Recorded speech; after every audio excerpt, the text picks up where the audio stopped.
Welcome back to training number 8 on the Youth Services website. For this portion of the training, we will once again be working under the Groups and Activities tab, which is the third tab down on the left-hand side. For this portion of the training, we will be working under the View Events tab, which is the third tab in at the top. And we are going to click on that and see that we already actually have an event within our database. I added this earlier.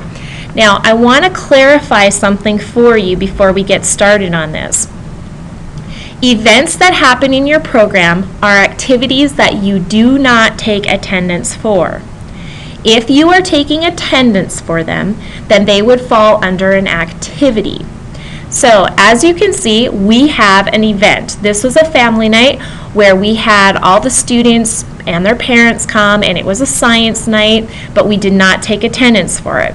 So I'm going to click on this and show you the information. It has a general information page just like all the other activities that we spoke about.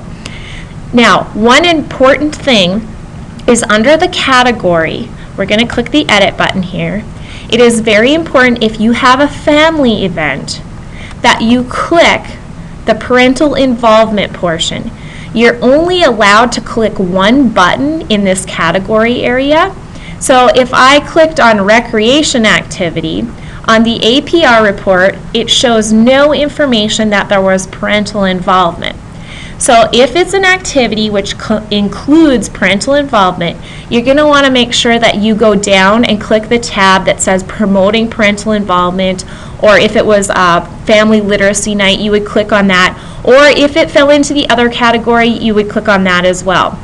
But you want to make sure that you are having that information on the APR report. So we would go back to the top if we have all that information filled out, and we would save and proceed. Now, like I said, there is a difference between the events and activities. And I'm going to show you how, if we add an activity that we're taking attendance for. So we're going to call this Family Night 2. Now down here, activity type is a 21st century activity. Service type. Now, as I just said, our last one we entered as just an event. There was no attendance taken, so we just clicked on event. For this family night, we want to take attendance of the students who came and then the family members as well. So we would click on group activities and we would save and proceed. Then we would fill out our information just like we did before, our general information. It's also, we want to make sure, once again, we're promoting parental involvement. We included inviting all of our students, so we're going to click on Other, and we're going to have all 21st CCLC students. And once again, it was a science night, so we're going to click on Science, and we're going to go back to the top portion, and we're going to save and proceed. Now, this scheduled event was one night also, so we're just going to add the single date. And it was October 1st, 2011. And the beginning time was at 6:30 p.m.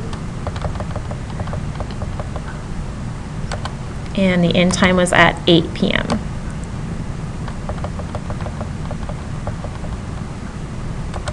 And we are going to add the single date. And we are going to select it. And we are going to return. And our staff, our lead staff for this evening was Joe Moon. And we're going to assign him. And if we ever had to update that or remove it, this is where we do it. We're going to return to our info sheet. We had no partners for this, so we don't need to edit that. The location was in the lunchroom.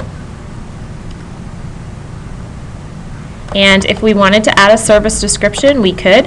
Family night, science night, and we are going to return. Now, you will notice that when I go to my Groups and Activities tab, I have a new activity along with the other activities that I added that I have attendance for. I now have Family Night 2 in here as well because I am taking attendance for that night. If it is just an event where I'm not taking attendance, then it would go under Event and we would specify that we're not taking attendance for it. This concludes the training on activities and events.